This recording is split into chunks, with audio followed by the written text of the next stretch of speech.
As you said, we are actually running away from the escaping ourselves or running away from the quest of truth. As you said, the teaching we'll be waiting for lecture. The peer group or the intellectual people, when they lecture, we'll be listening. But unfortunately, every individual should actually go for that inquiry, self-inquiry. Yeah, not necessarily during the talk, but even afterwards, one has to work on the questions for oneself. Otherwise, you don't get the full import of what is being pointed out. Sharma, thank you, sir. Thank you, sir. Sharma, kindly, Sharma, okay? Yes, sir. Dr. Garu, namaskaram. Chukkapalli Venkatrao garu, namaskaram. Hello, Bindu. Is it started or not? Not yet, sir. లేదు. No, we start at 6:30, no? Yeah, very good. Thank you, sir. Yeah. Thank you. Namaste, Krishna garu.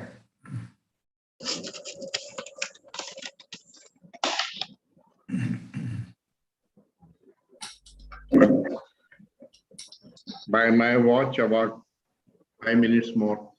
Yes, sir. Yes.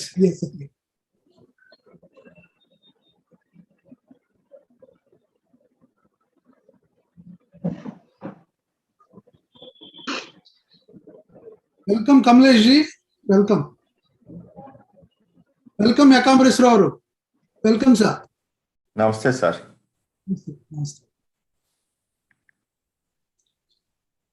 Namaste, Professor Krishna. Namaskar. Bindu kottaga kanipistunnatleదే. Nice to see you, Yakambaresh. Thank you, sir. Very good to see you, sir. Yeah, we haven't been able to meet for a long time because of all this pandemic thing. How is the situation now in San Francisco area? In San Francisco area, it is getting worse actually because of the Delta variant. Yeah. That has come here. So that is the situation, sir.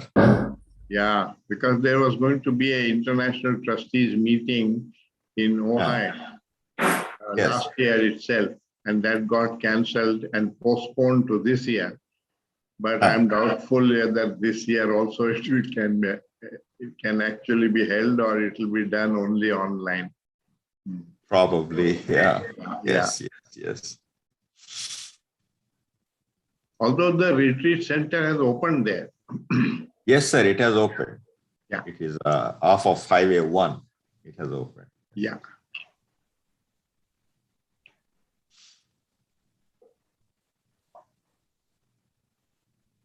Welcome, Leonard.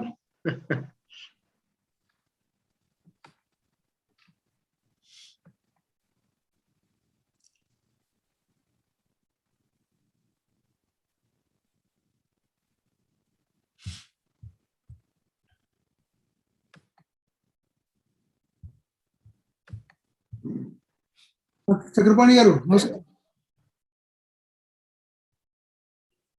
Chakrapani garu. Prasad garu, namaskaram. Prasad garu, Mulpuri, namaskaram. Prabhanjan, thank you so much for your technical background and excellent work. Namaste, sir. Thank you, sir.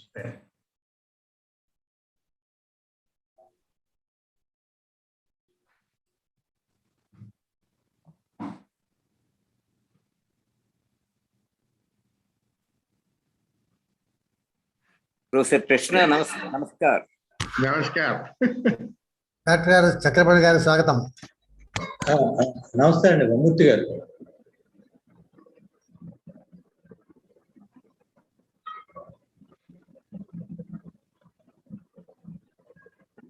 Good evening, everybody. Hiranandani from Los Angeles.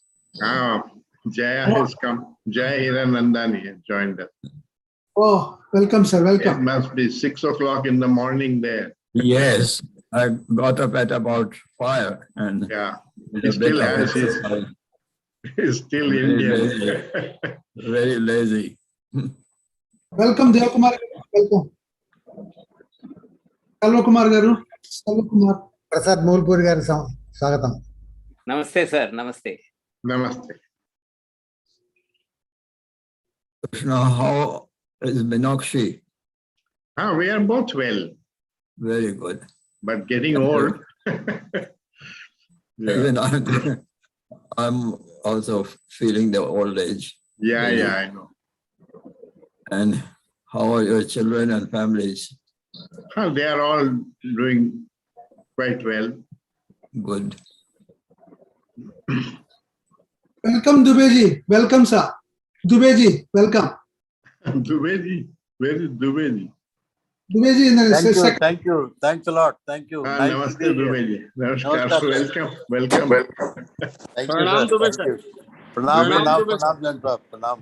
Dubeji and I have been colleagues for 14 years at Rajghat.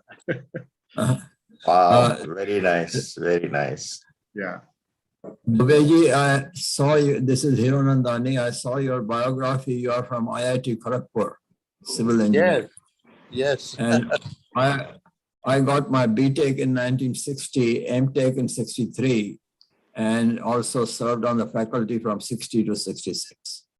Oh, I passed out in 1971. Oh, I was gone by then. Welcome, sir. Dubeji, it's a pleasure for us. Thank you. Thank you. Welcome, Dr. Ramakrishna Garu, Puchala Ramakrishna Garu. Namaste, Ramakrishna. Welcome, Krishna Fani Garu.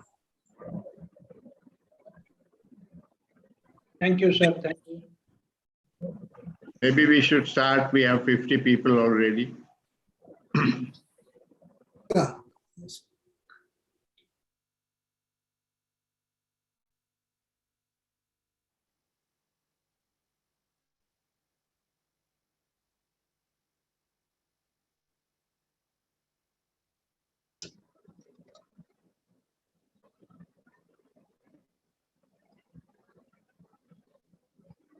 Prabhanjan గారు sir మీరు మాకు host ఇస్తున్నారో మీరే ఉంటున్నారు, ఎందుకంటే call చేయమన్నారు. Mute all చేసి నాకు ఇవ్వండి, ఎనేబుల్ చేయండి, తర్వాత స్పీకర్ గారికి అంతే. అలాగే సార్, షూర్. ఆ తర్వాత చాటింగ్ కూడా త్రూ చాట్ బాక్స్ అన్నమాట, క్వశ్చన్స్. Sure sir. ఎట్లా చేస్తారు చూడండి. You have to repeat that for people who don't know Telugu. I will tell you. I'll just start and tell you. Yeah. Meet చేస్తున్నారు sir, మీరు net పెట్టుకోండి ప్రభంజన్ గారు, నాకు కూడా ఇవ్వండి. Sure sir, sure. అన్ని బ్లాక్ చేయండి. Yeah.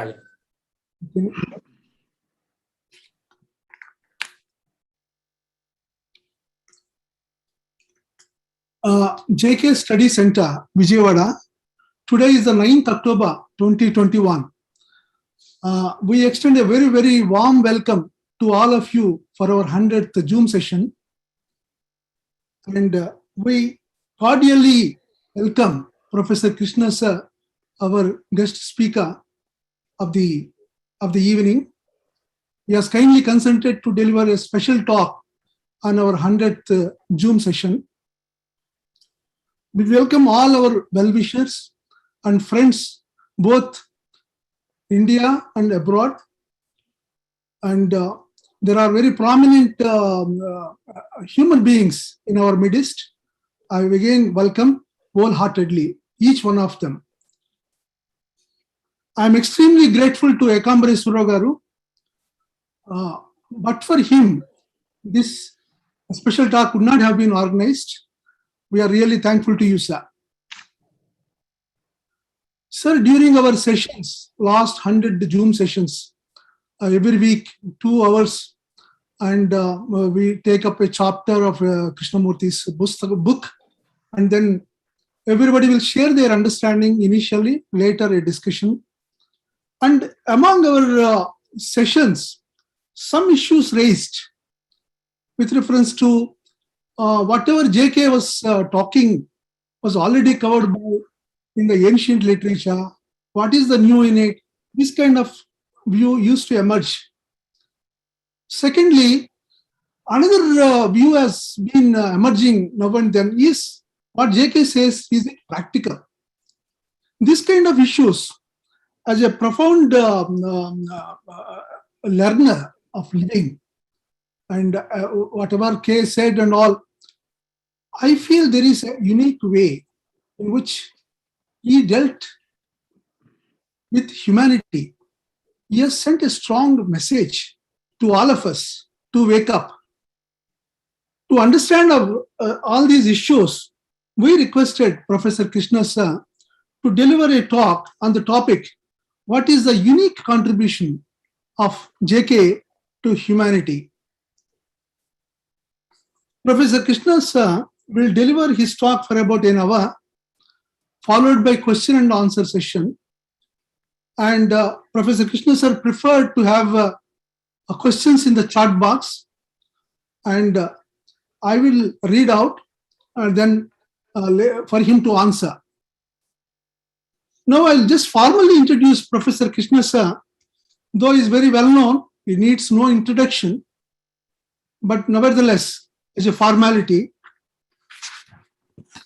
Professor Krishna was born in Chennai, South India, but grew up in Indore, Central India, where his parents were educationists. After completing his BSc from Holkar College, he joined Delhi University for his MSc in physics. There he first met and heard Krishnamurti in 1957-58. In 1959, he joined the Banaras Hindu University for his PhD and continued to listen to Krishnamurti during his visits to his education center in Rajghat, Varanasi. After completing his PhD, he was appointed as faculty in physics department of Banaras Hindu University. He was a professor of physics at the university when in 1985, Krishnamurti asked him to take charge of the Rajghat Education Center as its rector and principal of the Rajghat Besant School. He worked in this capacity till 2003 and has since been in charge of the Krishnamurti Study Center at Rajghat. He has lectured all over the world on Krishnamurti's teachings, science, society, and education. He is a fellow of the Indian National Science Academy and a trustee of the Krishnamurti Foundation of India. He is a life member of the Theosophical Society. In 2015, he wrote a memoir entitled A Jewel on a Silver Platter, Remembering J. Krishnamurti, published on website lulu.com, and in India by Pilgrims, Varanasi. More details can be found on his website, www.pkrishna.org. With this introduction, now I request Professor Krishna sir to deliver his talk. Over, sir, to you. Thank you, Ram Krishna, for inviting me and giving me this opportunity to speak about Krishnamurti's teachings. Actually, in this area, uniqueness does not mean that you are the first person to make some statement. I don't think there is any statement which has not been made by someone or the other in the last 3,000 years. So it's very difficult and it has no meaning. In scientific research and so on, it has a lot of meaning. Who was the first person to discover something?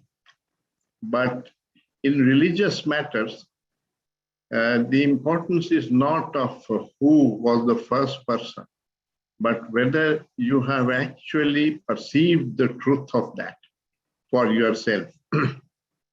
And it is in that respect that I think Krishnamurti stands out as a unique person in the 20th century to have perceived all these truths which the ancients also spoke of from time to time.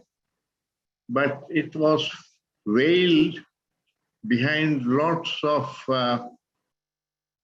orthodox religions and ideas and so on.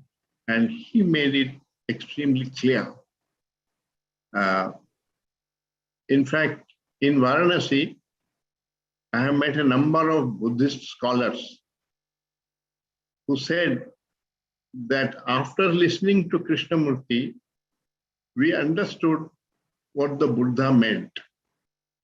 Because it's one thing to read what Buddha has said, but it's another to actually understand it even intellectually.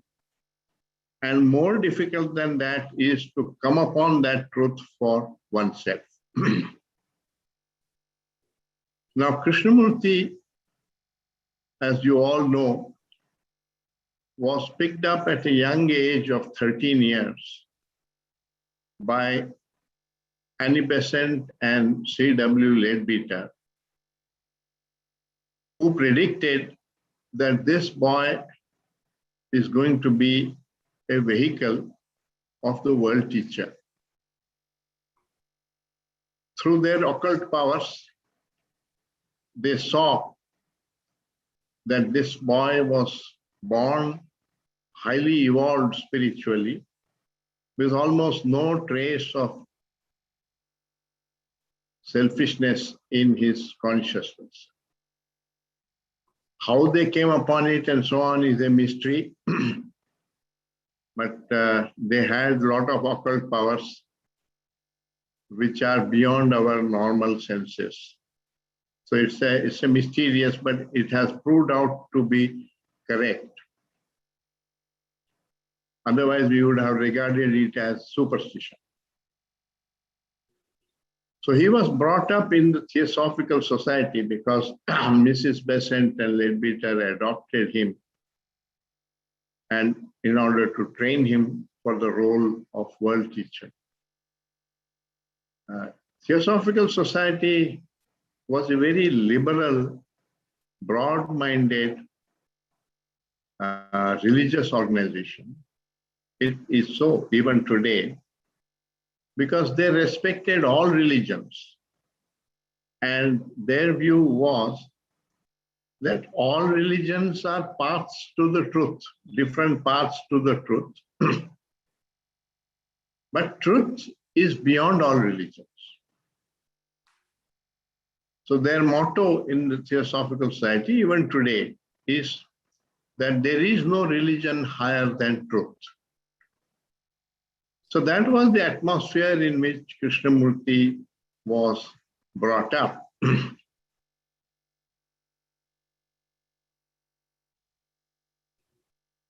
in 1929,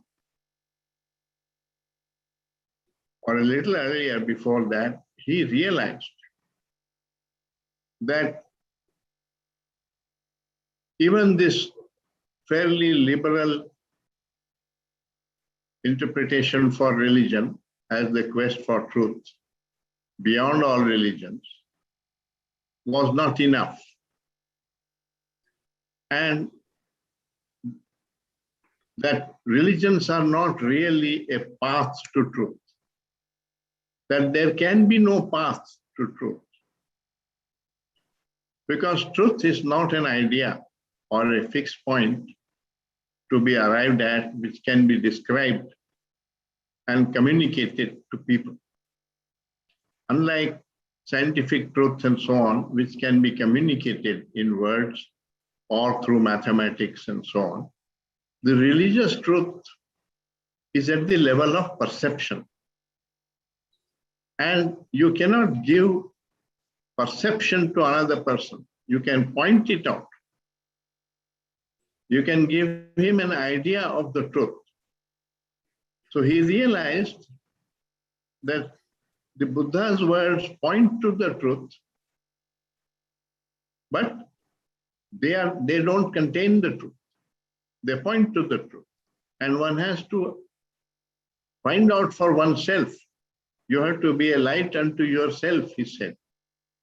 You can't get this light from another teacher or a guru, because he cannot give you perception. So that's the first unique contribution. Because all religions gave three things. They gave a certain concept of God and certain methods of worship.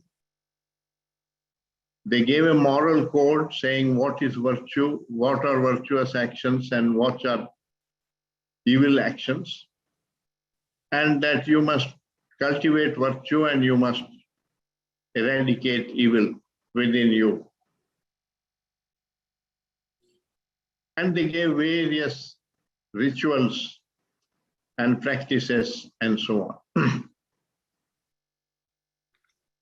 All people have tried for centuries to do that. But at the end of it, we see where the world is. There is violence, there is division, there is hatred, not only between religions, but also between people belonging to the same religion. And therefore, the belief and the worship and reading the ancient books and so on does not really bring about a transformation of consciousness. It brings about a transformation of ideas.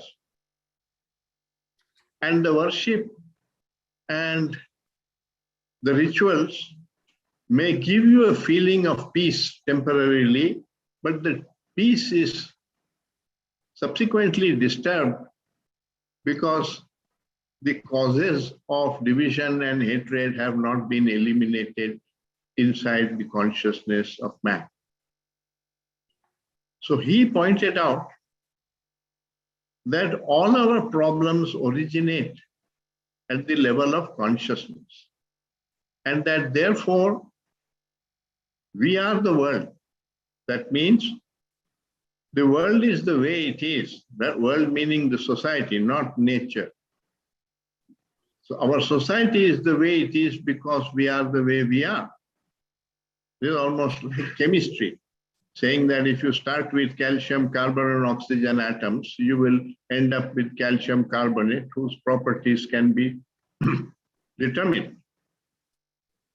In the same way, if you start with a 1.2 billion people who all believe in casteism, then you will have a society with casteism, as we do in India, and with religious bigotry and other things. So whatever is in our consciousness projects itself into our relationships, and millions of those relationships constitute what we call society. And that's, I think, a very fundamental truth that he revealed, that you cannot organize society into peace and prosperity and happiness and so on, whatever methods you may use, because so long as the consciousness is not free of disorder in the form of negative emotions, anger, jealousy, division, and so on, it will manifest in various ways. And you find that whether it is in Christian society or in Buddhist society or in Hindu society or among the atheists and the communists, there is violence, there is grief, there is sorrow, and so on. So none of this has brought about a transformation of consciousness. And so he pointed out that some people must work for the transformation of consciousness. And that's, I think, very new. Earlier, Buddha and so on have pointed out the need for transformation of consciousness, but it was meant essentially for the religious man, not for the common man. For the common man, he also gave the Eightfold Path and so on, which Krishnamurti doubted. When he came here in 1985, he was asking, is it known what the Buddha actually said? Because he didn't believe that the Buddha would give an Eightfold Path. Because Buddha was a person who said, the other man is yourself. he realized that casteism was false. This division, this idea that you are a Shudra and then you will be born as a Kshatriya and later on as a Brahmin, and then gradually evolve over incarnations and get liberated. He discovered for himself, and he mentioned that there is no psychological evolution. In this respect, he differed from Theosophy, because the Theosophists believed in evolution, and they believed in the practice of virtue. And that was the other great truth that he revealed, that virtue is a state of mind, a state of consciousness. It is not, you cannot prescribe virtue at the level of action, because unless it is there at the level of consciousness, it becomes hypocritical. If you remain violent and you have hatred in your heart, how will you practice non-violence? It becomes practical. It becomes hypocritical. So Jesus Christ said, love your neighbor. But can you decide to love? There must be love in your heart. Then it will express itself. But if you decide to love, it will become hypocritical. You don't feel the love, but you go and tell him that I love you because you have decided to do so. And hypocrisy is not a virtue. So that is a very big truth which was quite unique, that virtue is not something you can practice. It is at the level of consciousness that you must have virtue. And he said virtue is order in consciousness. And that's the natural state of being. And it is disturbed because we have a lot of disorder in the form of all these negative emotions, which come from fear and sorrow and conflict and hatred and so on. So he said disorder has got a cause. And that cause, therefore, it can be eliminated by eliminating the cause. But order doesn't have a cause. It just exists. It is part of the order of nature. So love, compassion, non-violence, silence, harmony, peace are all natural states of being, provided you free yourself of all the disorder which comes from the negative emotions. Now, the question comes, are these negative emotions not part of nature? And he said, no, they are the result of illusions in the mind. Illusions are not facts, but they are simply constructs of the human mind, and you have accepted them as true. And therefore they become true for you. But it's an illusion because it's not a fact of nature. So casteism, our attitude towards women, that men are superior to women and so on, these are all ideas or notions developed in various cultures by human beings. They are not true. They are not part of nature. So they are illusions, and other illusions which we propagate and we get from our culture, they create all this disorder. Now, disorder can be ended. Disorder in consciousness in the form of negative emotions can be ended because it starts from illusion. And illusion can be ended by perceiving what is true and what is false. But you don't know that your mind is in illusion. The man who has an illusion is not aware that it is an illusion. When he is aware that it's an illusion, it ceases to be an illusion. For example, we know that fairy tales are illusions. They don't create any disorder. But if you took them as reality, then it would create disorder. So casteism is not a reality, but you have accepted it. The attitude towards women or towards a king and towards authority, the ideas of success, and so many other things which you identify with and then become truth for you, are simply our own doing. So the negative emotions, the disorder in consciousness and therefore in society is a result of our own doing. It's not part of nature.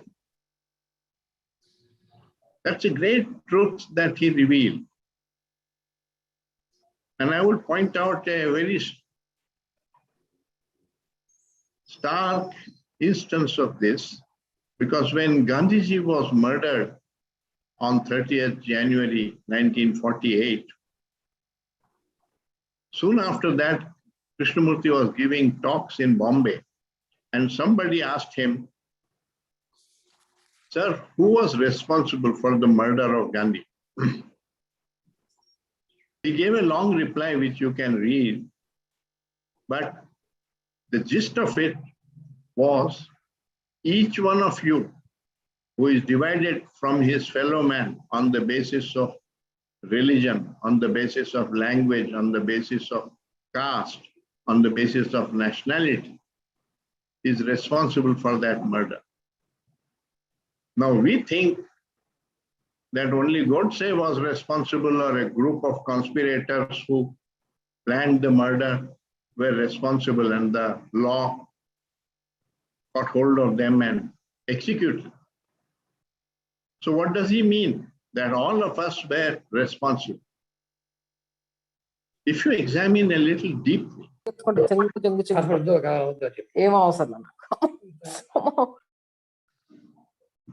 Godse was born in this country, in this culture, and brought up in this culture. He was not a murderer. No child is born as a murderer. He became a murderer growing up in this society. Because in the society there was casteism, there was religious division, all that. The child got infected by all that, became the murderer. And who has created that society? All of us have created that society. And therefore, all of us are responsible for that murder. And similarly, for the problem of Kashmir or Palestine, the division, because that division starts from our consciousness. Now, we don't think so. We think the people who are in Kashmir and so on are responsible for the division. We are not responsible. And if there is a rioting between blacks and whites in Los Angeles, then those people are responsible. We are not involved in that, like that. But he's saying that we are all involved because we all have division. Whether you have it as black and white, or you have it on the basis of religion or on the basis of ideology, is a matter of detail. But we are all having division, we are all having hatred born out of that.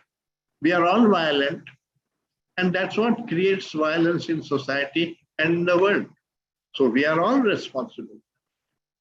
So he said, you are the world, and that really, when you deeply understand this, you feel tremendous responsibility that I must not contribute to the violence in society. Not just in Kashmir or Palestine and so on, where the war is taking place, but around you, in your family also. So that's a great truth which nobody has, I don't think anybody had mentioned earlier in religious literature, that we are all responsible. He expressed it in a statement saying, the global problem is not separate from the individual problem. That means the individual problem, the division between husband and wife, between friends, between professors in a university, colleagues working together, happens for the same reason for which division happens between Hindus and Muslims and communists and Americans, capitalists, and so on. So you have to deeply understand this psychological phenomenon and free your mind from all this causation which leads to division. Not one particular division, but all division. So if you examine that, how does division arise? After all, we are all different from each other. We eat different food, we have different age, we have different knowledge, we have different families, we have, etc. We are different language, different clothing, all that. So does difference necessarily create division? No. You have not had a war between tall people and short people. They don't group together and fight with each other. You accept. You see difference only as a difference. When it comes to Hindu and Muslim, why does the difference create division? And it is not seen merely as a difference. You don't see that the Muslim is going to the mosque and praying in that way because that's what he has been taught from childhood, that is the way to pray. And the Hindu goes into a temple and does that in front of a statue and with flowers and music and all that. That's what he's doing, what he has been taught. It's like I learned physics and you learned art or something. We don't fight over that. We don't divide each other over that. If the scientists had done the same, if some scientists said we are Newtonians, Newton is our hero, and we build a temple to Newton and have a flag, Newtonian flag, and others said our hero is Einstein, and we will have a temple to Einstein and so on, would we have accepted them as scientists? No. We would have said, what is it you have discovered about nature? What is your understanding about the order of nature? That's the purpose of science. So it would have been a travesty similar to what we are doing with religion. So he said all this division is coming out of illusion, and therefore different religions are not paths to truth. You have to free your mind of this conditioning. So that's the next big truth, that our minds are conditioned from birth. A human child is neither a Hindu, nor a Muslim, nor a Christian, nor an atheist when it is born. It's just a baby, born, human baby, biological entity. All this is imposed upon him, depending on which family, which country, which culture he is born in. And so caste is attributed to him, religion is attributed to him, and he is told this is your religion, this is your caste, our culture, and the pride in it that we are different from others. So that identification develops. And that's what the ego is. The ego is identification with the me and the mine. My country, my language, my nationality, etc. That identification. And the other man similarly is identified with his country, his language, his culture, and so on. And that divides us. Then you say, we are different from you. So Krishnamurti said, no, the other man is yourself. It's like two IBM computers, identical IBM computers. Chinese child and the Indian child and the Pakistani child are like identical IBM computers. They are programmed into Islam or into Chinese or into, that means communism and so on, and into Hinduism. And that divides them. So would we make sense if a computer which had been programmed for doing accounts says I am different from a computer, IBM computer, which was programmed for doing languages? Would have said it's stupid. What's the division? It's different. It has been programmed differently. That's just a difference. But basically, we are the same. The body is the same. The consciousness is the same. Only these ideas in your head are different. And these ideas have simply come from the act of birth. Now, I didn't decide to be born in India in that particular family. None of us did. You happen to be born there. And you grow up and you acquire all these notions from the environment in which you grow up. And that becomes your conditioning. Then you call it my family, my religion, my country, and you give him tremendous importance to it because you feel a sense of possession or belonging. And he said, this is all a psychological process. And that creates division. If you can watch and you see how much cruelty, how much killing, how much violence has come out of this, you need to get out of this.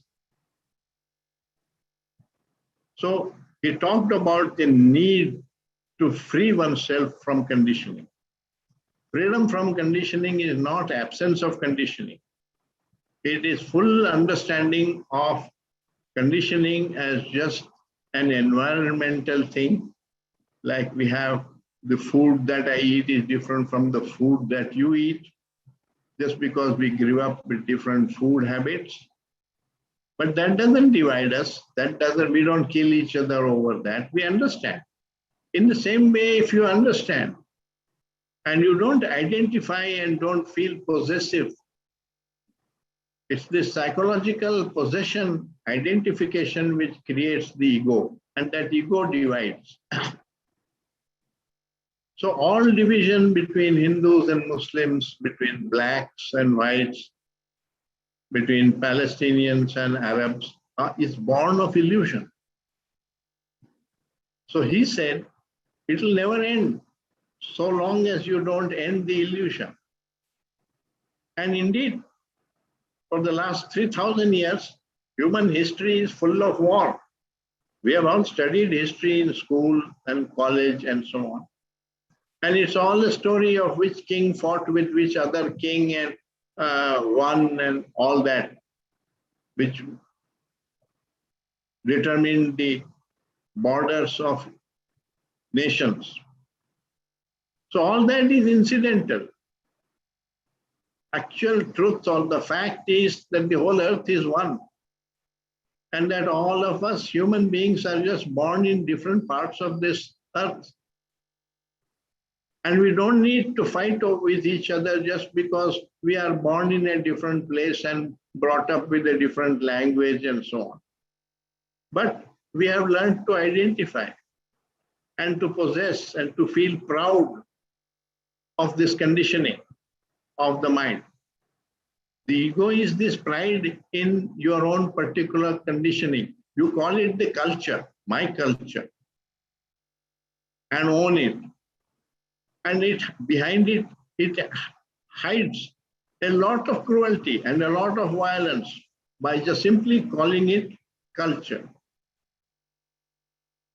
So it's important to understand all this, to understand how the negative emotions arise in our consciousness, how this division occurs and why certain differences turn into division and other differences can be seen as differences. Without this understanding, there is no wisdom. And without wisdom, knowledge becomes dangerous. Because knowledge is power. Knowledge enables you to earn money. And money is also a form of power. It enables you to learn science. Science also contributes to power. All the weapons of mass destruction, the atomic and nuclear bombs and so on, they are all the creation of highly educated scientists, MScs, PhDs, and so on. So knowledge doesn't transform consciousness. That hatred doesn't go away because of knowledge. Our idea that through education we will be able to change man is false. Human beings have not changed because of knowledge. They are divided also on the basis of knowledge. Because knowledge is a collection of experiences. And my experiences are different from your experiences. Now, the Buddha gave a very interesting analogy which explains this point. He said, two human beings differ from each other only as much as two candles differ from each other. And that difference is not more than what the candle is now and what it was half an hour ago. That means the difference between me and you, your experiences are different from my experiences and knowledge, is of the same order of magnitude as the difference between Krishna at the age of 50 and the Krishna is at the age of 80. Because in the last 30 years, whatever experiences I have had, whatever knowledge I have gained, that was not there 30 years ago. So that's the difference between me and you, and that's also the difference between me and what I was 30 years ago. So he said, two human beings differ only that much. Now all this, if you can deeply understand it and free your mind of all this illusion and see a difference only as a difference and don't let it create division, then there is no hatred and therefore love flowers in consciousness. Because you don't create love by thinking. Love is inherently there. You will find that children, they befriend each other. Sometimes they fight, but next day they are again going hand in hand or playing with each other. But human beings, they fight, and then that fight becomes an enmity for life, and so on. So this ego process, the strengthening of the ego as we grow up from children, we were all children, but as we grow up, this ego process strengthens itself. We begin to identify ourselves with various notions, and those notions divide us. So it is illusions that divide us. And he said, therefore, we must work for the transformation of consciousness, which is to learn what is true and what is false. So he pointed out that there are two kinds of learning. One is the normal learning we are all used to in school and college and university, which means you learn various languages, different knowledge in different subjects, academics.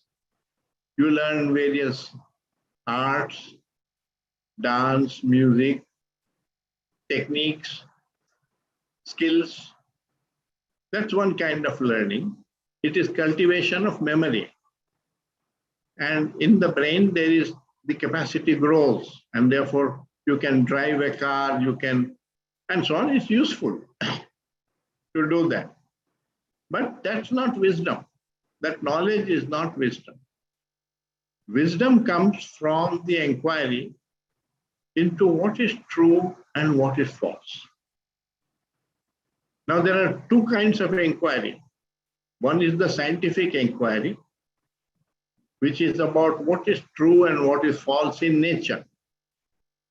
So there also one found that earlier there were ideas about the earth is flat. They thought that if you walk on the earth, go too far, you will fall into some pit. And it needed a lot of experimentation and inquiry in order to discover that the earth is really a sphere of large radius, and therefore any small portion of it appears flat.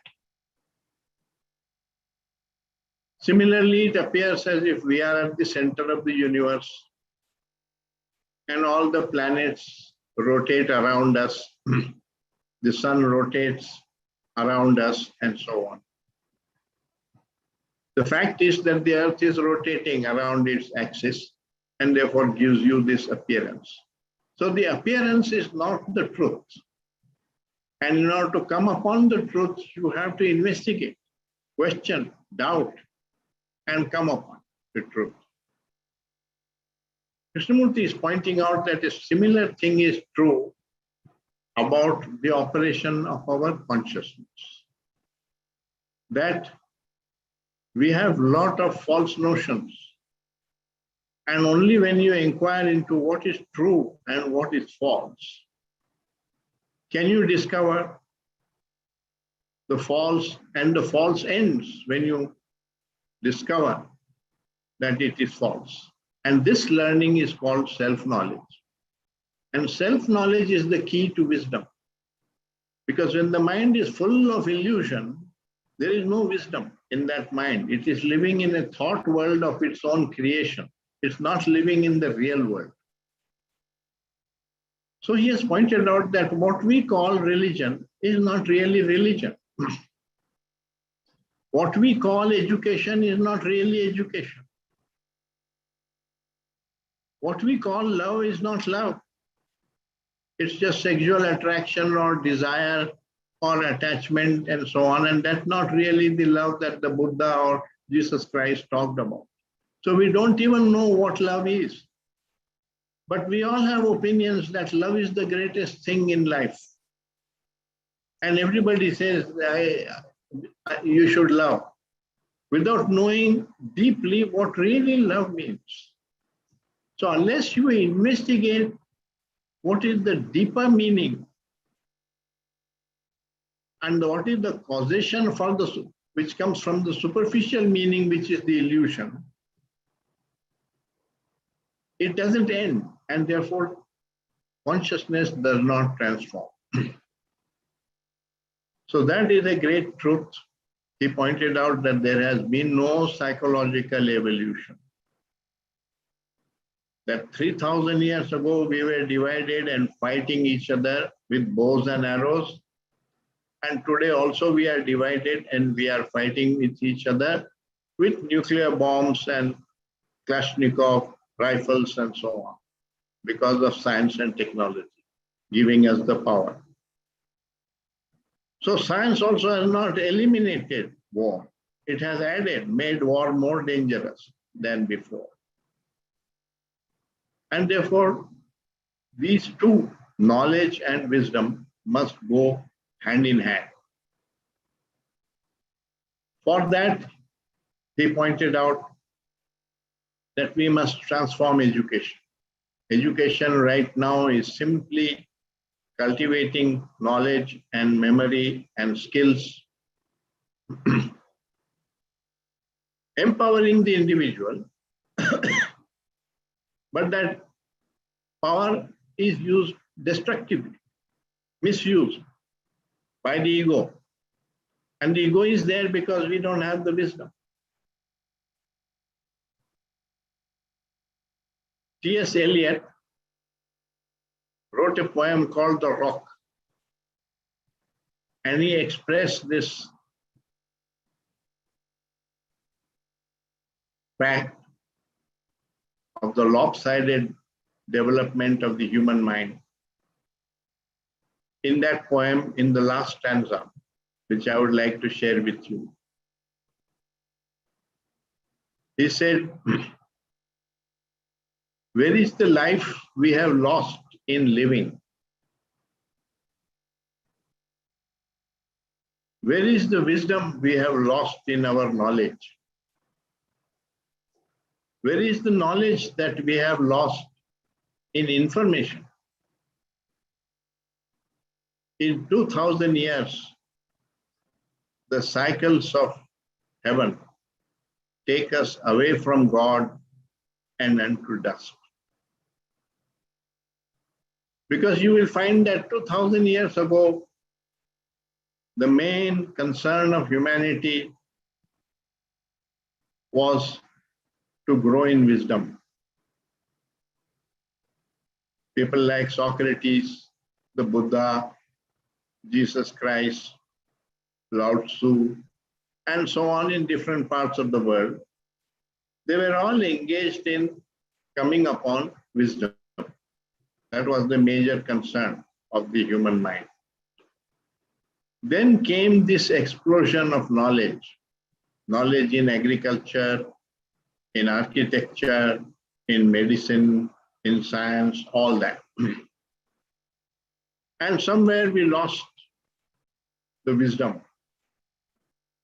And now, even knowledge is disappearing, and you are going into the world of information technology, which is all this computer and internet and SMS and all that.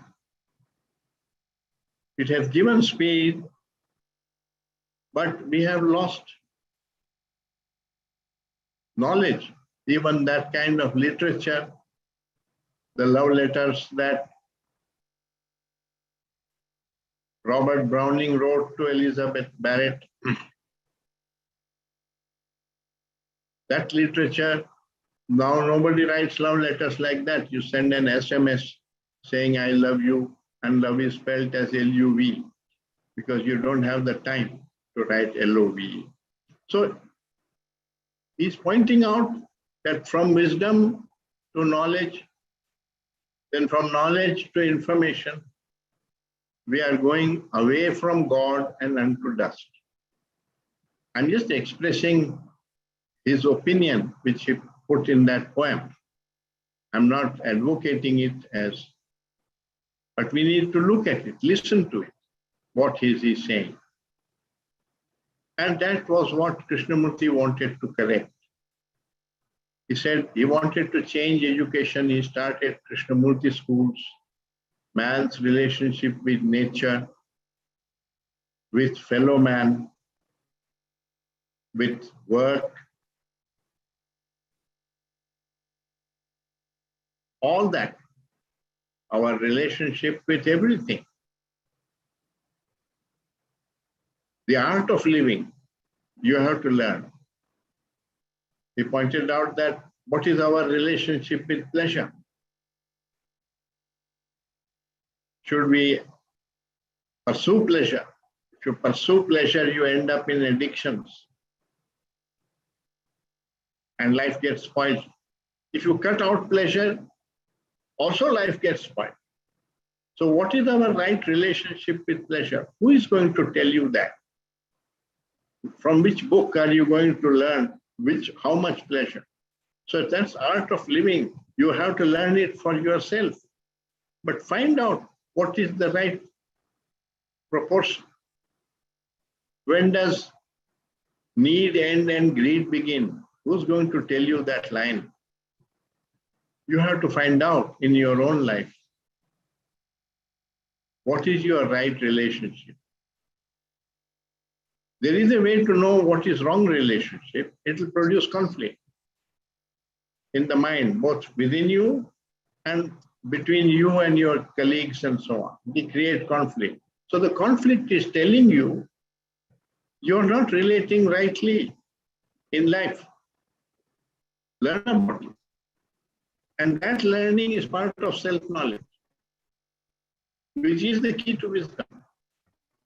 And without that understanding of what is right living, what is really love, true love, what is really religion, what is really meaning of education, and so on. We live with very superficial meanings and live in illusion. And from that illusion comes all this division, fighting, and so on. Then we try to organize and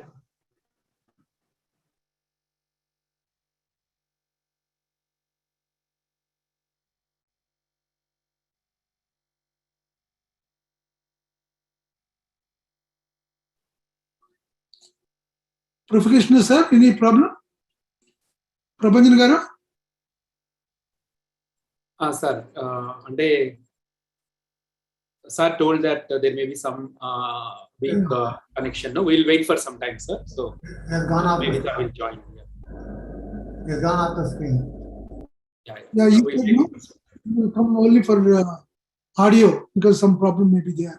So let us wait, sir, for a minute. Yeah, let us wait for some.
Sir, can you come on the line, sir?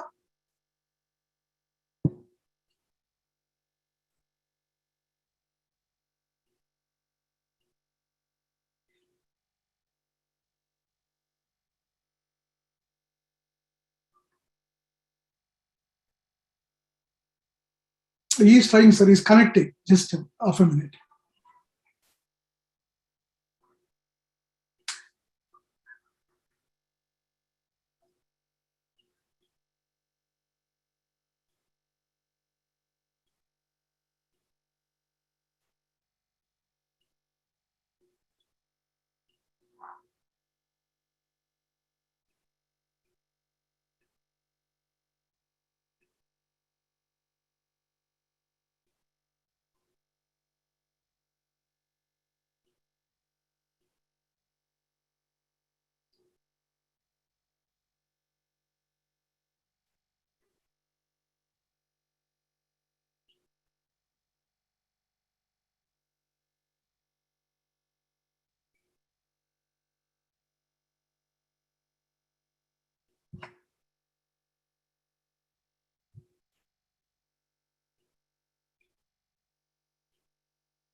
Prabhanjan garu, Yeah, sir.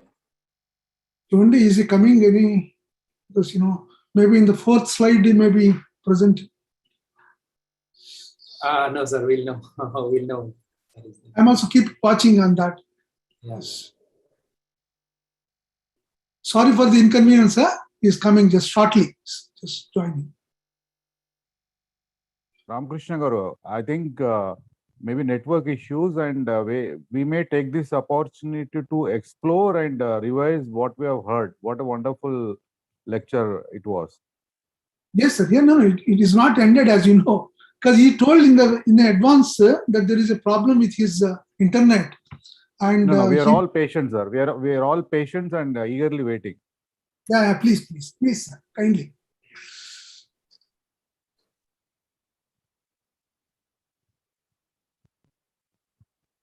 Let us be part of the wisdom.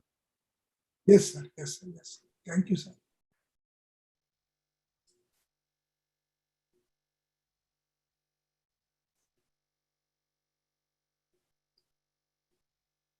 Silence. We're experiencing silence.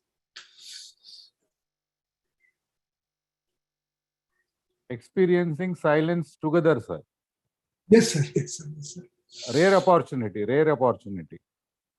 Yes, sir.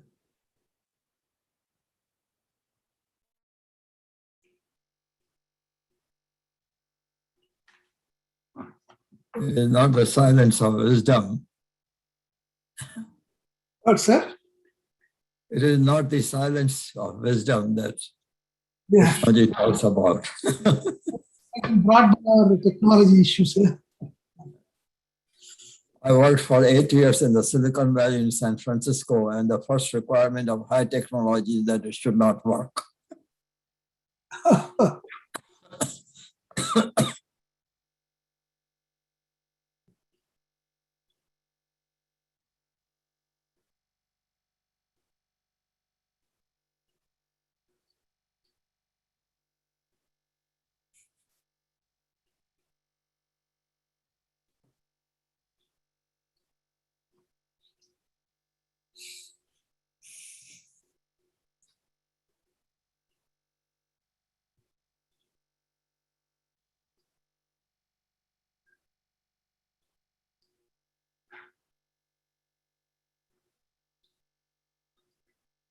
Ekambreswara garu.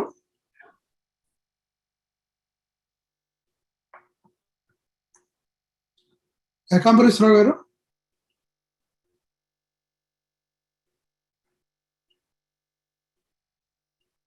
लेडन को बैठ के लेडम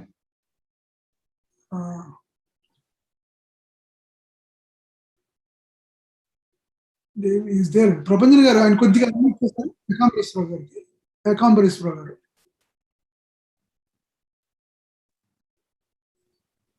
Yes, sir. I have asked to unmute, but the sir only has to unmute. Yeah. Ekambreswara, you are there?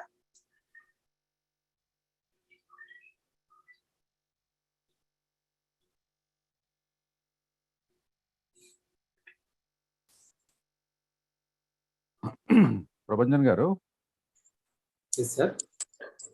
could you please teach us, can we off the videos? For example, if I would like to listen to only audio and I don't want to see the video, is there an option in Zoom?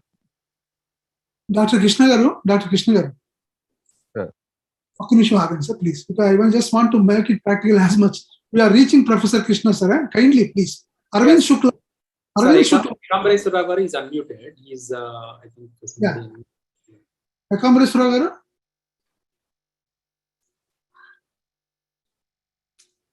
Arvind Shukla ji, can you contact Professor Krishna, sir? I am also trying.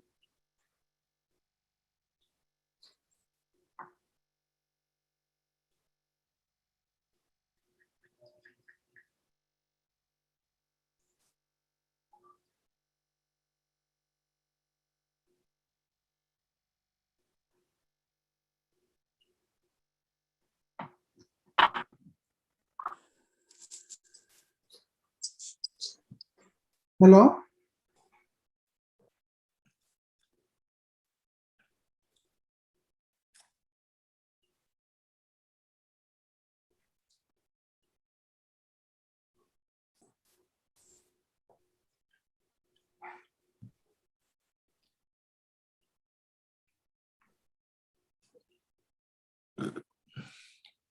Yes.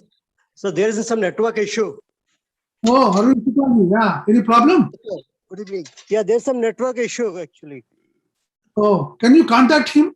Because I'm not able to reach him. Yeah, please. I am doing. No, please do it. Please do it. I have tried, but it's not accessible to me.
Sir, Yeah. I had a talk with Professor Krishna.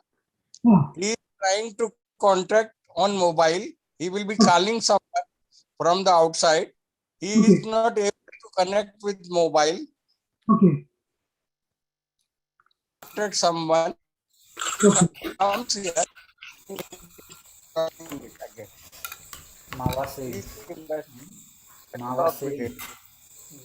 Mahadev जी चले जाएंगे, सलाह किससे देगा?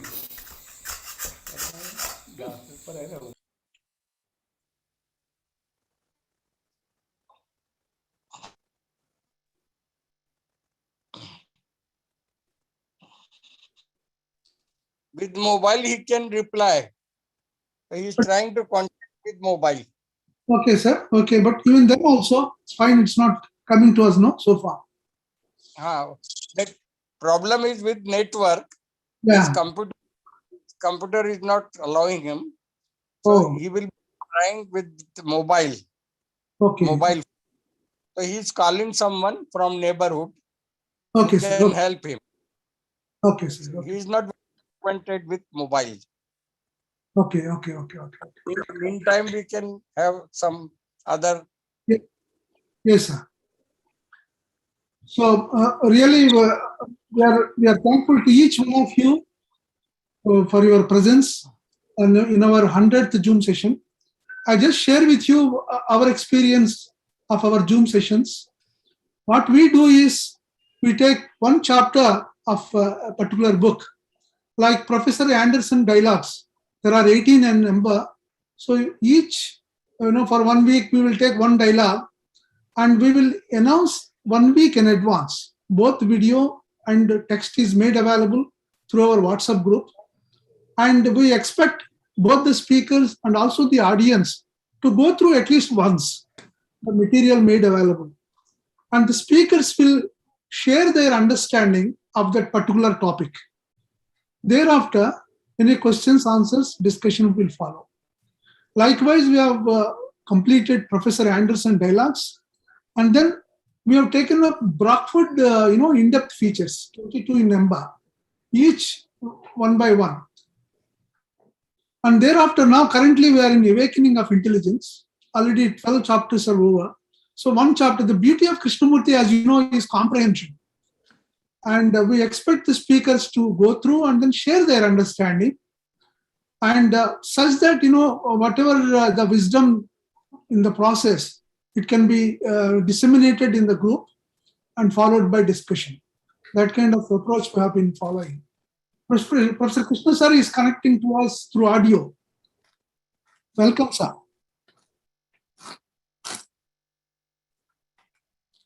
Prabhanjana garu is connecting, no? Yeah. In the first slide. Yeah. No, not it, sir. It's coming. There. First slide lo unnadu chudandi. First slide.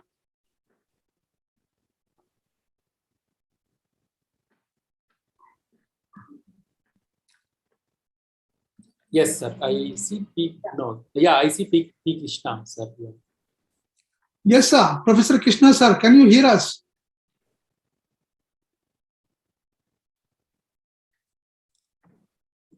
There is a video. Yes. Yeah. Should I talk him on phone? No, Yeah. sorry, joining. Let us wait. He's joining. He's joining. He's connecting Joining. audio. We'll just wait. That's it.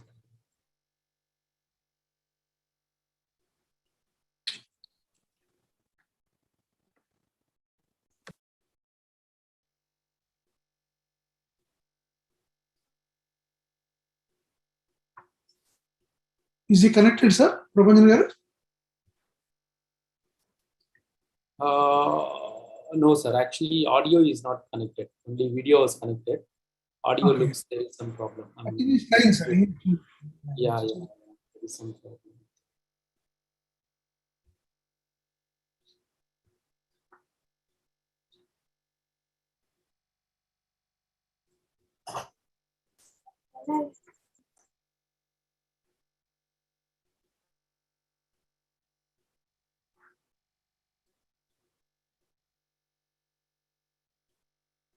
Yes, come on video.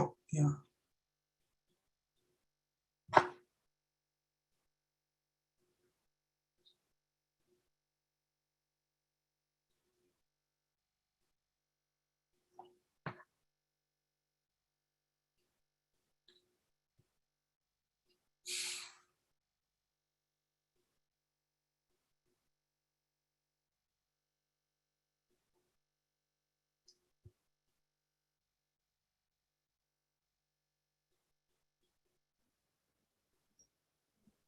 Right at this laptop. What's that? Laptop కనిపిస్తోంది P Krishna గారిది. అవును sir. Audio connector.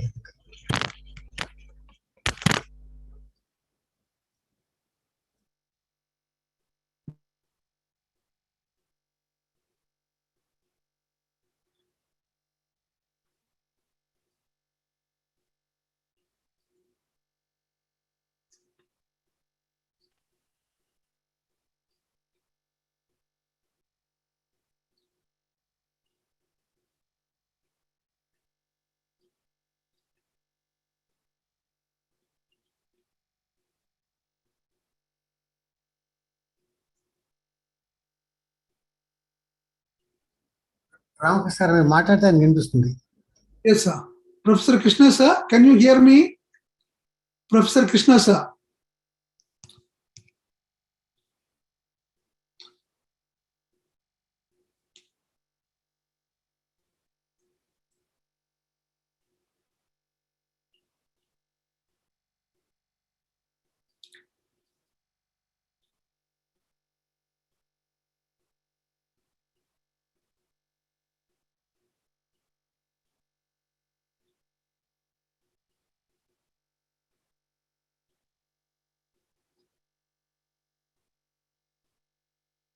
Professor Krishna, sir. Trying two devices. Yeah. Professor Krishna has guided me to say Yes, sir. that he will be not in a position to come back on phone. He is not in a position. So he says that some other day we can keep it. So right now, no possibility of his coming to you. So he acknowledged his sorry. So sorry. He said, I am sorry for that, but you can make it in on some other day. Any other day he will be answering the question, or we will be keeping it on some other day. That is what he has said. So we may declare it now, and we some other dates. Is it okay, So sir? what shall But Krishna sir is still on the this time? Sushil Kumar, shall we wait for some time because Professor Krishna sir is trying? No, shall we wait for some time? No, sir, he's not getting it. He has said that, declare it. I will be not in a position to come because I don't know how to use my mobile. So say that they can fix it on some other day. day. And from his end, I am saying sorry to everybody. Sorry, we have to fix it on some other day. So any other day you feel like doing it, he will be coming and will be delivering. The rest of he was left 5 minutes. Hello? He was left with Sushil sir, Arvind is speaking. Professor Krishna is now going to join us. Yeah, Sushilji is coming. Please wait. Please wait. We'll wait, sir. Arvind Shukla was telling us from Rajghat. Arvind Shukla is here from Rajghat. He was telling. Let us wait, sir. Meanwhile, I'll just brief you, sir, what's happening. I was telling you now, and of the Krishnamurti book, and we have got very good speakers in that process, because we are expecting to be proficient and make a kind of meditation, in fact. So they have to go through the text and also video. So for 1 week, they are with that. They are staying with that issue. And there is a lot of understanding which they are sharing. And it is very much evident. Some of our speakers were telling. And we have got guest speakers as well, who are into the Krishnamurti's. Padma. Sorry, Professor. Krishna. Yes. Sorry, Sir. Krishna. Okay, sir. Welcome, sir. Yeah, Welcome, sir. Arvind has come and connected me. Okay. Yeah. Please go ahead, sir. Please go ahead. Okay. So what I was saying was that Krishnamurti said that we need to have a learning mind. A learning mind is not a reacting mind. Instead of reacting to what is happening, which is an ego process, because the ego decides on the basis of what it likes or dislikes. The learning mind is trying to look at the event from the point of view of learning about the causation of the problem within its own consciousness. And that kind of learning requires freedom from conditioning, because you look at it through your conditioning, then you are not free. So freedom from conditioning has to be at the beginning of learning, it is not the end point of learning. Before freedom from conditioning is there, learning does not even begin. I'm talking of now the learning between what is false and what is true. So he suggested that if we do that, then the false will end, and therefore the disorder in consciousness will end, and you come upon order in consciousness. That is the way to bring about a transformation of consciousness. And only then, when we do that, our consciousness changes, then our relationships change, and that brings about a change in society. Otherwise, there is no way to change society through laws or financial decisions or reorganizing and all that. So he pointed out these truths about our life. And he also said that you're merely accepting what he says has very little meaning. It will still be at the level of ideas. We must question it, investigate it in our own life through observation and choiceless awareness, as he put it. And then there is a possibility of getting a deeper insight, which is not through the conditioning. And therefore it reveals the truth. So truth is like a revelation. It comes to the mind like a revelation. His manner of expressing it was that truth enters the mind like a burglar. The burglar has to break through the defenses of your house in order to enter. And the truth has to break through the defenses of the ego in order to enter the mind. And unless that happens, there is really no transformation of consciousness and therefore really no change in society either, except superficial changes, which are anyway happening. So I think I'll end it here and we can have some question and answer session. Yes, sir. Thank you, sir. Thank you very much. You're welcome. So we have got questions, sir, in the chat box. I'll read out. Is it okay? Yes, please. Please, yes, that's fine. Yes, sir. There is one Prasad Mulupuri garu from Vijayawada. His question is, in the light of case experience with Rajgopal's family, can we ever hope to have conflictless relationships in our life? Shall I repeat, sir? No, that is fine. I have understood the question. The point is that in order to avoid conflict, you need to both parties to be free from the ego. If one party is egoistic and the other is not egoistic, then conflict cannot end. I will give the example of the Dalai Lama. The Dalai Lama has been driven out of Tibet and is taking shelter in India. So a journalist went and asked him, "Sir, you are the leader of Tibet. Your people are being persecuted. You have run away from there, escaped from there, and you have taken shelter in a neighboring country. Under these conditions, how can you be so happy?" And the Dalai Lama said, "See, there are only two possibilities. Either you can do something about it, then go and do it.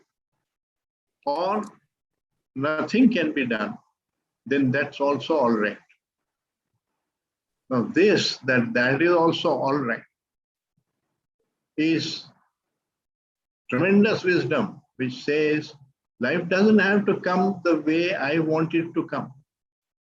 It is coming the way it is coming. If you can do something about it, do. Otherwise, you can't do. You have to just accept that. So, if the other person is egoistic, you may be non-egoistic, but he's aggressive, what will you do? There is nothing. You can only talk to him. He's not interested in learning. He's not interested in virtue. He thinks you are a fool. He'll fight with you. And that's precisely what happened between Rajgopal and Krishnamurti.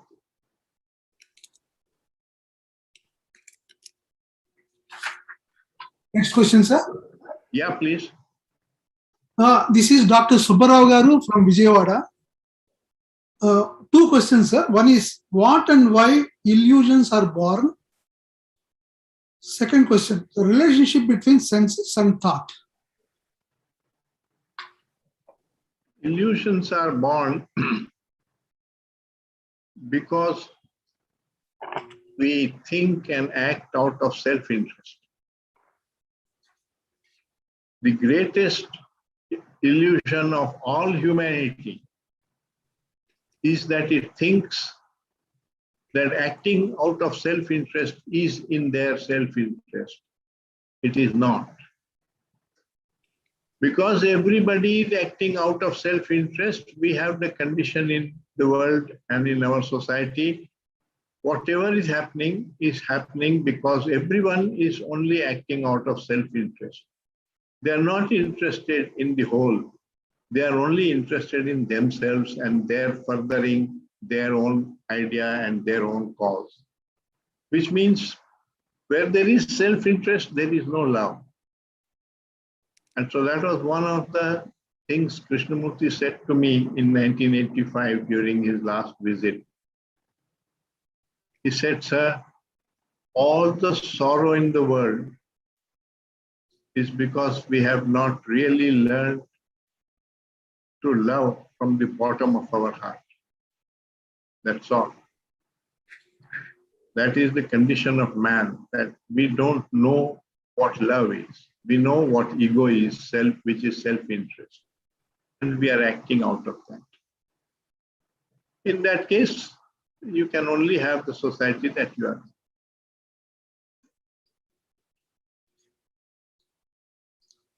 Second question.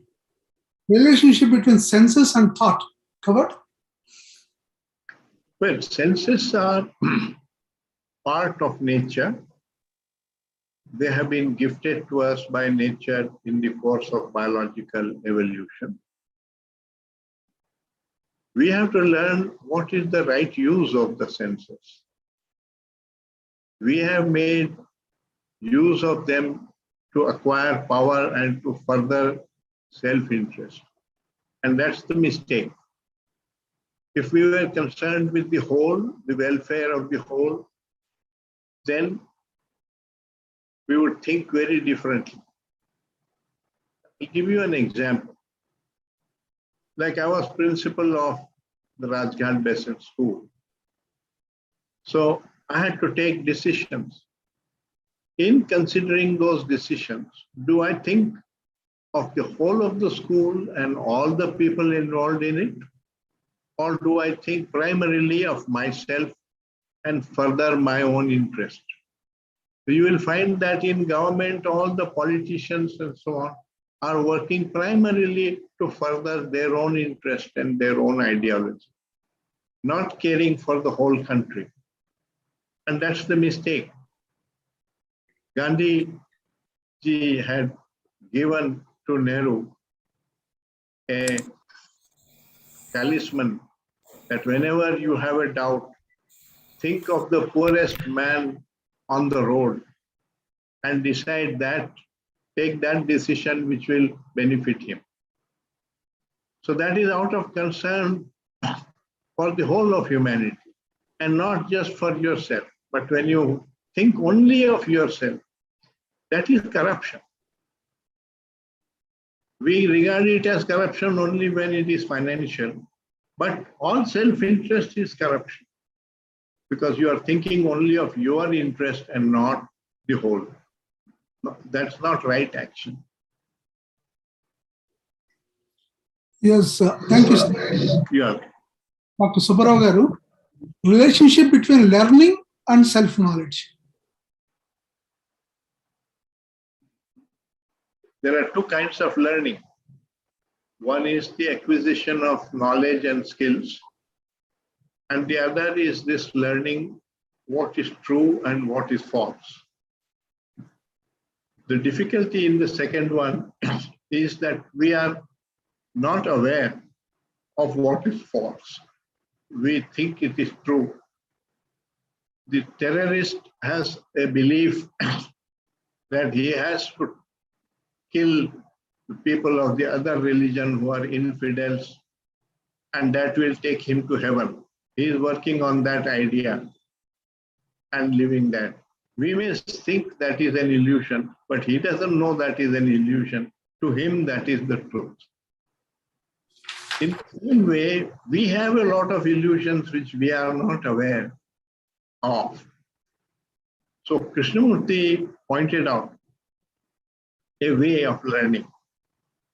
Every time you experience greed or hatred or division or conflict, it's an opportunity to learn about yourself. Because you have to say, it is telling me, Krishna, there is somewhere you are relating wrongly. You have not really understood life. Find out what that is and set it right. So you use it not to solve the problem externally so that the discomfort goes away, but you live with the discomfort, but you are more interested in learning what is the process within you by which this conflict has arisen. And that's what it means, that the learning mind is not a reacting mind. I would like to illustrate this with an example. I've been a teacher of physics. Now, a teacher takes a lot of pains, prepares his lectures and gives and so on. And works very hard to communicate the subject to the students. Suppose one of the students goes out and says, Professor Krishna is a lousy teacher. I don't understand what he is talking. And this is communicated to me. This opinion is coming. If I have a reactive mind, I get angry. I say, what?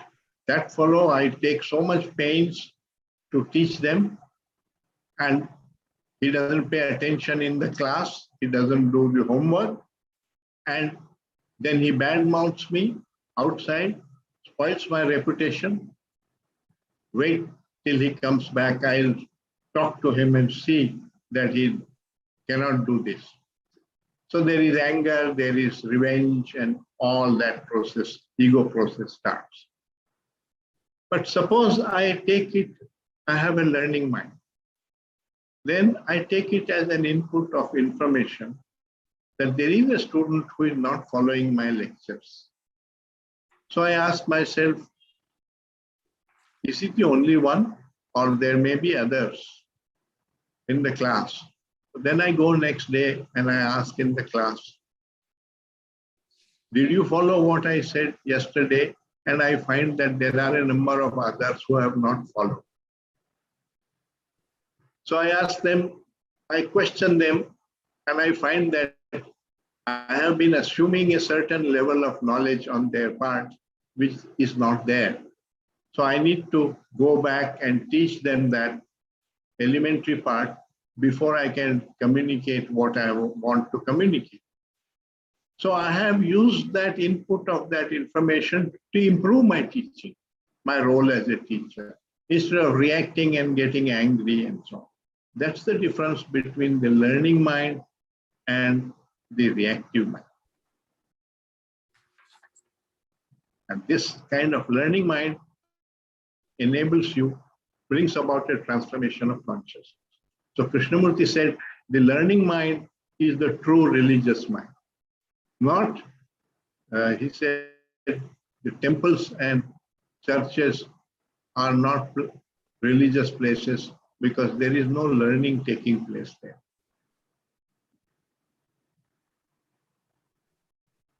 Thank you, sir. Shall we go for the next question? Yes, please. Now, this is from Murmi Kapadi. Sir, the question is, K has talked about nothingness and zero. Can you throw light on this?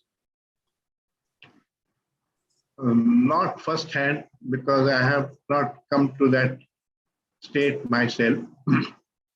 But I can talk about it from what I have read.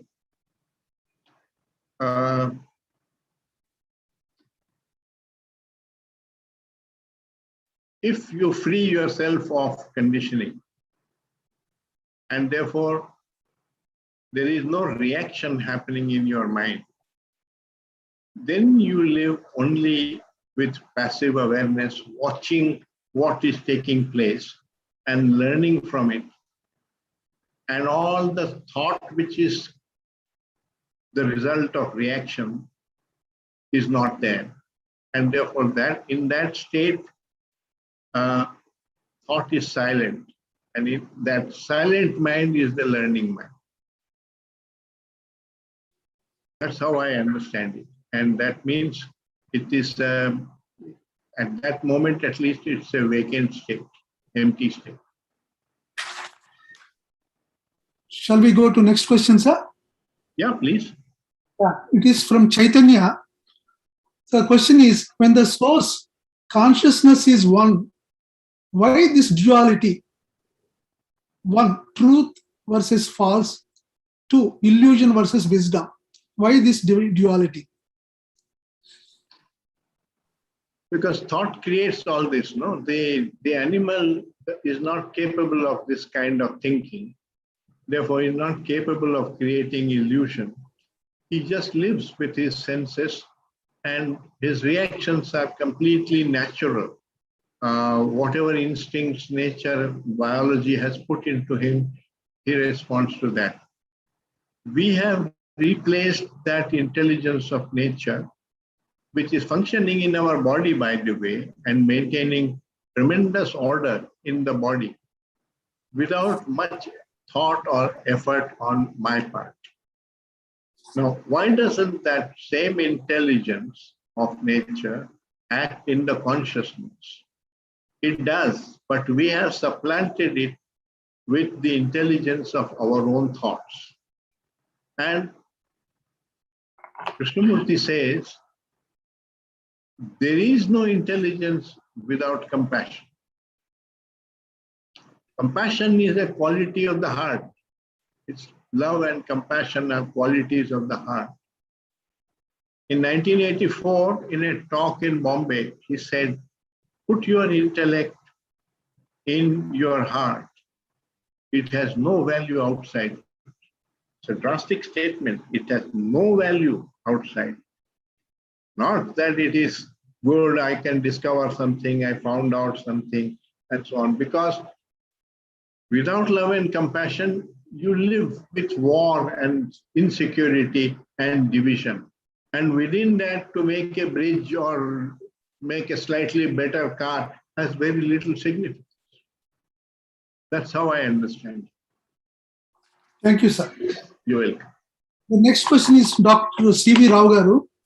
He is from Hyderabad, sir. Yes. How can the question is, how can we bring awareness, the JK scientific facts to present generation for self-study and realization?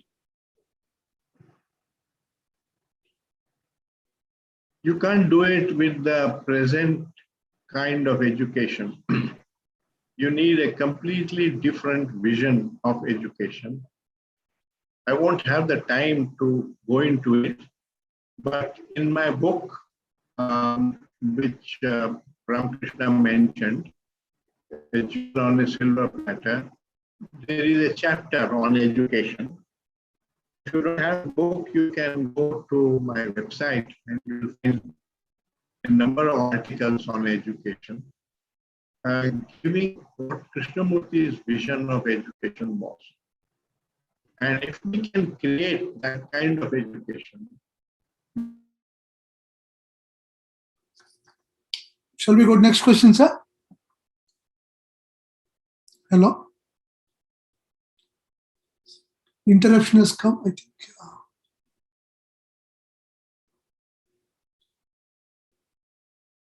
Prabhanjan Garu, some problem?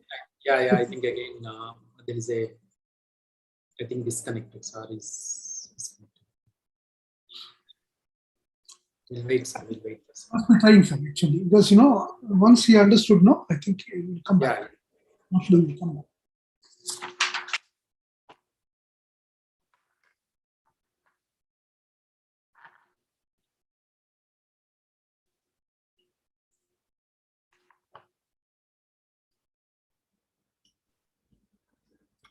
Professor Krishna's audio is not muted. Only a network problem must be there. Arvind Shuklaji, can you try, please? Arvind Shuklaji. I think we'll wait, sir. We'll give some time and then. Yes.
ప్రభజన్ గారు sir అక్కడ అరవింద్ శుక్లా ఉన్నారు, ఆయన కొద్దిగా unmute చేస్తారా sir? ఆయన చెప్తాడేమో latest position అంటే.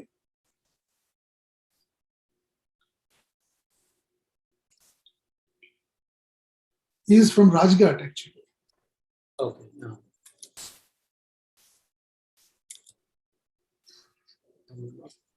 I'm not getting his ID, sir. Oh. I'm not sure if he is still connected.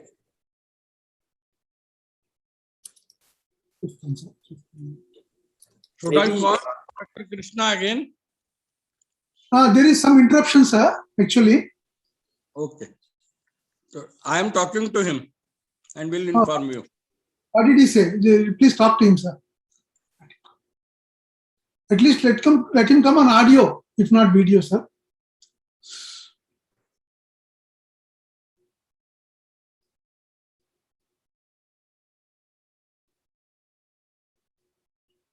Maybe still Sar joins. Maybe you can continue from Yes, there. sir. Sir.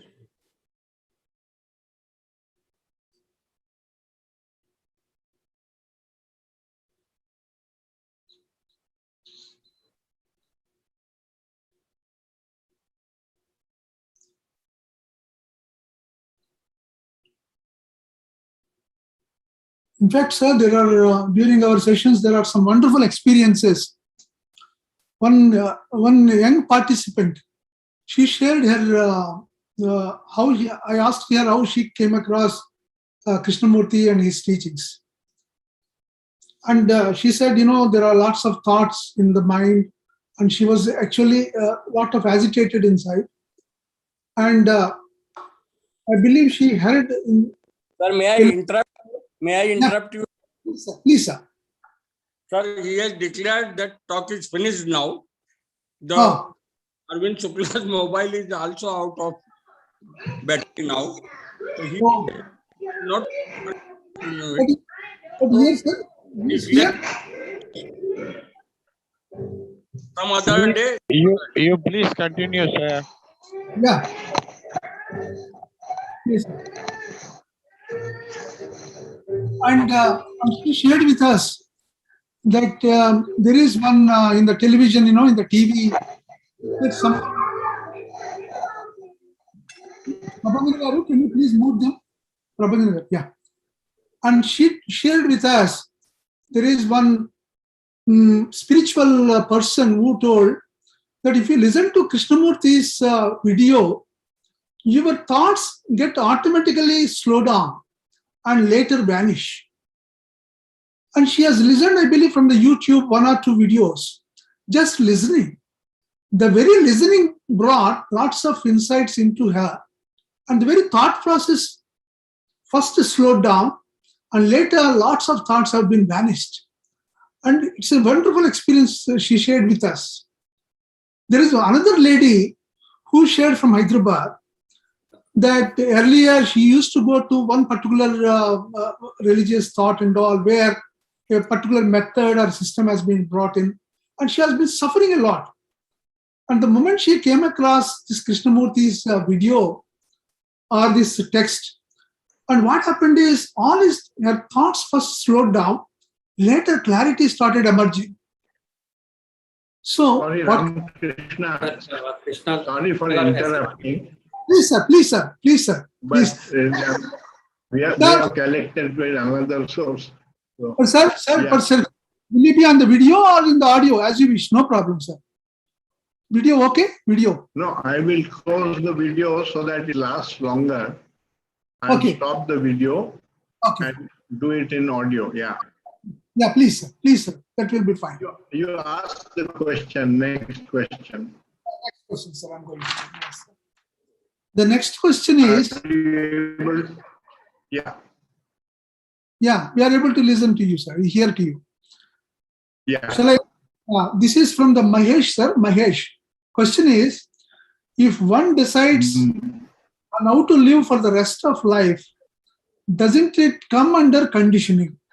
That is, planning to professional life, what work to do, second, personal life, whom to marry, how much money to be earned, this kind of planning. is it not coming under conditioning? That is his question, sir. Yes, it is coming under conditioning in the sense that it will be subjected to your conditioning, your notions of success, how much importance you give to earning money, and so on, which is all part of your conditioning. So it has nothing to do with what Krishnamurti is talking. Krishnamurti is talking about a state in which you have freed yourself from conditioning, and then only the learning takes place. The rest of it is all the changes that we are normally accustomed to, which we make with our decisions. You can't decide to be free. You can't decide to love. Our decision works in very superficial things. You can decide which car to buy, which job to take up, and so on. But can you decide to be happy? Can you decide to be peaceful? Can you decide to love? Can you decide to perceive beauty? So the greatest things in life are those which don't come from decision. And yet we have given tremendous importance to decisions because we have a certain ambition and an aim, and we are moving in that direction. The direction itself Krishnamurti objects to because that direction is dictated by self-interest. Thank you, sir. Thank you. The next question is Dr. Krishna. The question is, sir, how to dissolve the conflict in relationship, especially the other is hypocrite. How to deal with a egoist person? Please expand, sir. Sir, there is no how in the sense that whatever method you use will still be subjected to the ego. Supposing you use yoga, you find that many yogis are extremely egoistic. Their ego gets attached to the yoga itself. That may not be the true meaning of yoga, but normally, without self-knowledge, when a man is practicing yoga, he wants to be the best yogi in town, and that itself is ambition and ego. So the ego gets attached to your decision, your method, your idea of success, and therefore you can't solve it that way through decision and through ambition. Thank you, sir. The next question is by Surendra. He wants to know, sir, the question is, how are the JK's school performing? They are struggling to do what Krishnamurti has wanted done. I have myself been principal of one of the schools. There are a lot of boundary conditions under which we operate. We have to affiliate to a board because the students need a certification by a board, otherwise they can't get into the university. And the board gives a very heavy syllabus so that most of the time is taken up by doing academics and very little time is left for anything else. So, and the teachers that we recruit come from universities and so on and society, and they are into casteism, they are conditioned entities, they have religious views and all that. And that's what the child meets this teacher. So Krishnamurti's vision is there in the form of a vision, but it is not a reality on the ground. That is the difficulty of converting a school into a Krishnamurti school. When Krishnamurti offered me the job, I told him that, sir, I know what you want done. I don't think I can do that here. I will be letting you down. Therefore, I don't want to accept it. And I still remember the reply that he gave. He said, sir, if we think that is the right thing to do, that's what we should be doing. Whether it succeeds or not is not our concern. Now that was straight from the Gita, that your concern is with the action, not with the fruits of the action.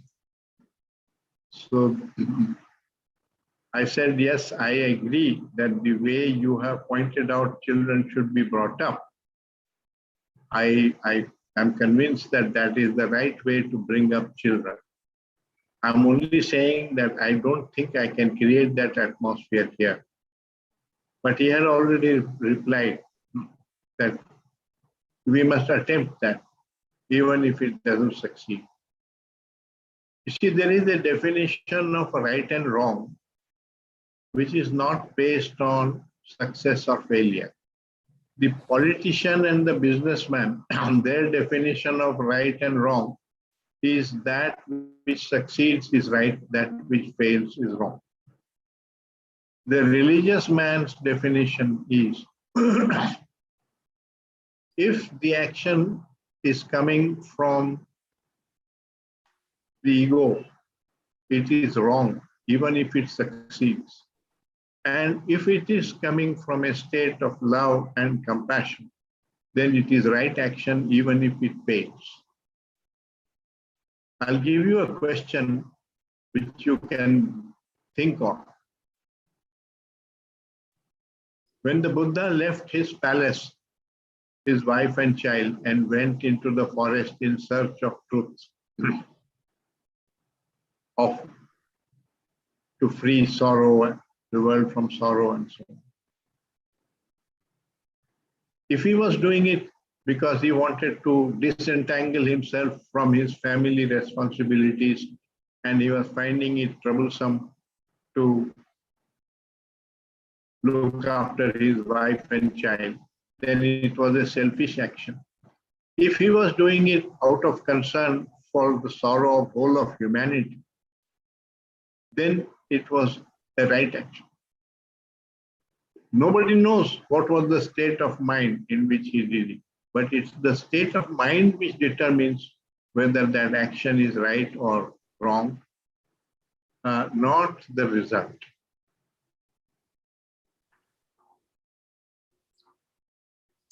Thank you, sir. Shall we go to the next? Yes, please. This is from Achendra. The question is, sir, K used the word chastity in what sense? Philosophy. No, chastity, sir. Chastity. K used the word chastity. Chastity. Yeah. In what sense? I've never questioned him on this, so I don't know exactly.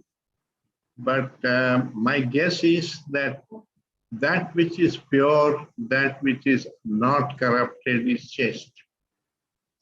So it is without self-interest. Where there is no self-interest, where it is an act of love, then it is chaste. But not love as we understand it. That's not chaste because that is based on self-interest. Thank you, sir. Next question. By Sagar Acharya. The question, sir, we have talked about division.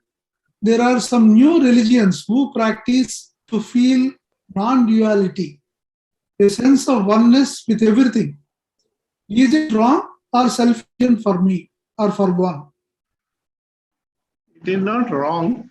That's what they want to do. But it will not create oneness. Because you cannot come to oneness unless you free your consciousness of division. Romantically, you can feel one with the whole world and imagine that all the people are my brothers, or I look upon all women as my sisters and so on. You can imagine all this, but imagination is not reality. It won't transform your consciousness. And in the consciousness, there is greed, there is selfishness, there is anger, there is violence, there is hatred. How do you get rid of that? So that is one of the things that Krishnamurti pointed out, that you cannot postulate virtue and then practice it. A virtue is a state of being, and that state of being, you can come upon it only through transformation of consciousness. Socrates had also said that. He had said there is only one virtue, and it is order in consciousness.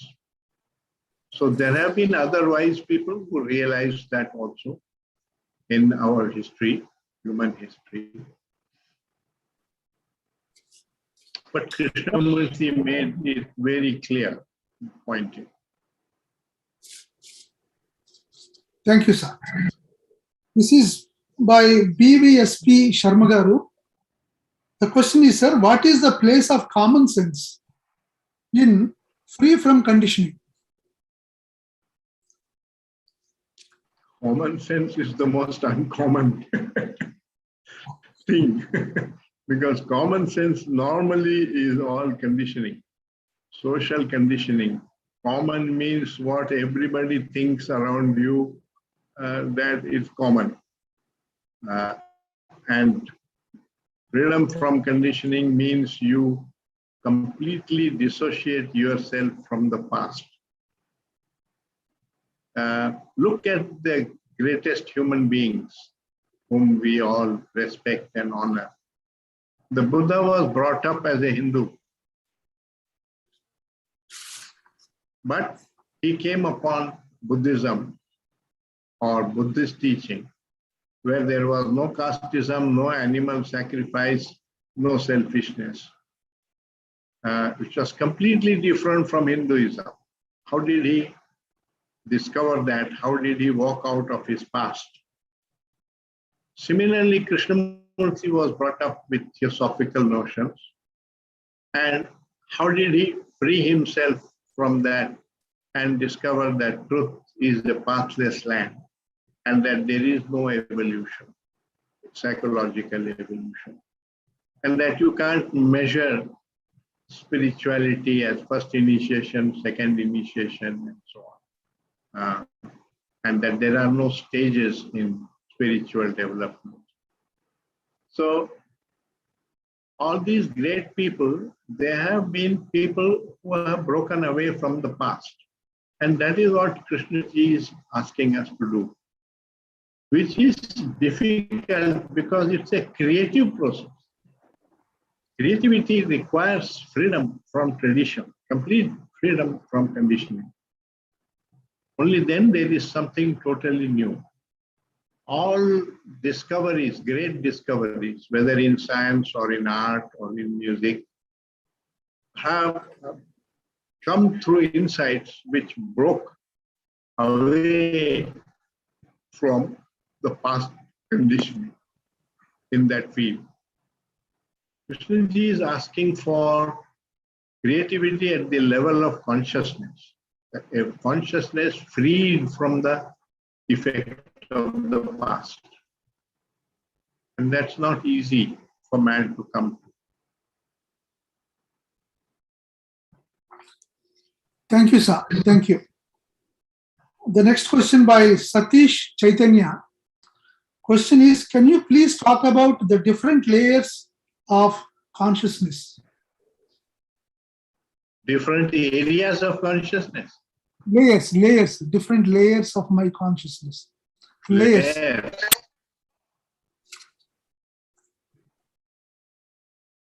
Well, you will have to study these psychology books. There is the collective subconscious, then there is the racial subconscious, there is the subconscious, personal subconscious, and then there is the conscious. These are the different layers. But if you read the book, Wholeness of Life, in which Krishnamurti is in dialogue with some scientists like David Bohm and others, he says there that all this freedom from conditioning and the ending of the ego is just very elementary. It is the first step. When that is being done and the conscious mind becomes silent, then the subconscious enters into the conscious. It can also be watched and it can also be emptied. When you do that, then the collective subconscious of humanity comes into the conscious. That can also be watched and you can go beyond that. So he is talking about, he has gone very far in this quest into consciousness. But these are the different layers of consciousness as described in psychology. And if they are connected, all connected to the past. I mean, we have had a reptilian past and then a mammalian past and then the neocortex and so on. But these layers are all there in the brain. The fish brain is there, the reptilian brain is there. So all those instincts are still there within us also.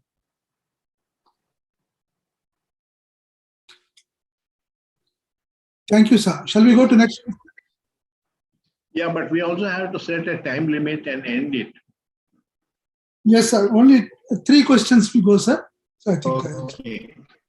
quickly. This is from Vijaya Garu from America. The question is, sir, we are born in a family. Tradition says it is due to past life connection. What is case view on this scenario?